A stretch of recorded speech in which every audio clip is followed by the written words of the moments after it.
Edhe kryetari i LDK-s Lumira Abdigjiku ka deklaruar se takimi është një farsë publike dhe se sipas tij lëvizja vetëvendosje vazhdon me kushtëzime.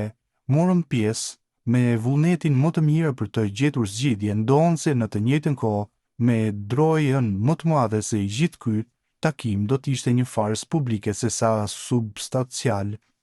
Fatkeqësisht, droja jonë u vërtetua, ka thënë ai, derisa deputetja AK-s Time Kadriaj ka akuzuar Kurtin për shtrembrim të qëllimshëm të vendimit të kushtetueses.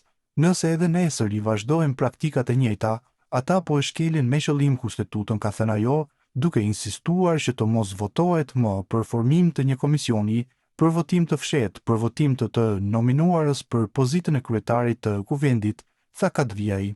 Kryetari i Nismës Fatmir Limaj ka theksuar rëndësinë e takimeve për zgjidhjen e krizës politike dhe ka kërkuar arritjen e një marrëveshje gjithëpërfshirëse.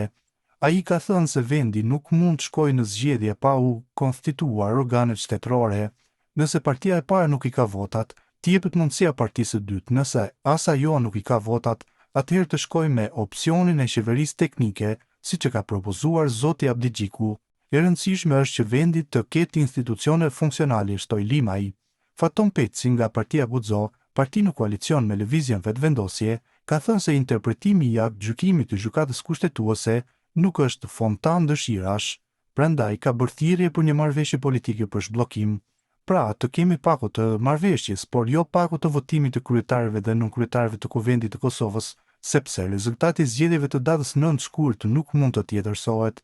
Mimoza Kusari Lila nga Partia Alternativa, gjithashtu në koalicion me lëvizjen vetëvendosje, ka insistuar se në asnjërin paragraf nuk është specifikuar se mbarvajtja e seancës së deri tanishme ka shënuar dikush shkelje.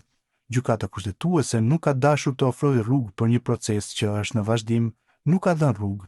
Në fund e ka ofruar një mundësi për interpretime edhe më të larmishme, deri aty sa kemi pasur deklarata që nuk vazhdohet me seancën, sikurse deri më tani do të ketë pasoja, por nuk dihet se cilat janë ato, ka thënë Kusari Lila. Gjykata kushtetuese ka vendosur që seanca konstituive të përfundojë brenda 30 ditëve, duke i lënë palëve një afat të kufizuar për zgjidhjen e ngërçit institucional.